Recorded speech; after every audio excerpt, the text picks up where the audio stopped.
برے آدمی سے اچھا آدمی زیادہ خطرناک ثابت ہوتا ہے۔ ہمیشہ اس پر نگاہ جمائے رکھو جو اکثر خاموش رہتا ہے۔ شیر کو کوئی فرق نہیں پڑتا کہ ایک گیدڑ کیا سوچتا ہے۔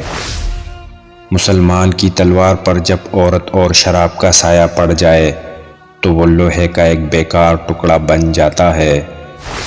وہ وقت بھی آ جائے گا جب فوج بھی عیاش سپاہیوں کا گروہ بن جائے گی اور اس کے سالار دشمن کے ہاتھوں میں کھیلیں گے۔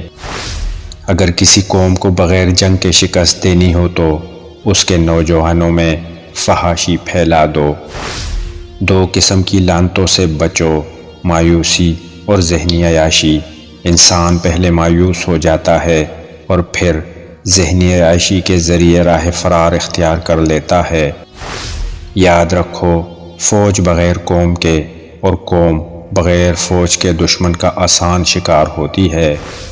اگر اسلام کا سر بلند دیکھنا چاہتے ہو تو دوست اور دشمن کی پہچان کرنا سیکھو۔ جہاں روٹی مزدور کی تنخواہ سے مہنگی ہو جائے وہاں دو چیزیں سستی ہو جاتی ہیں، عورت کی عزت اور مرد کی غیرت۔ اگر آپ کا سر اوپر والے حصے سے گنجا ہونا شروع ہو جائے تو اس کا مطلب یہ نہیں کہ آپ امیر ہونے والے ہیں، بلکہ یہ حرص اور کنجوسی کی نشانی ہے۔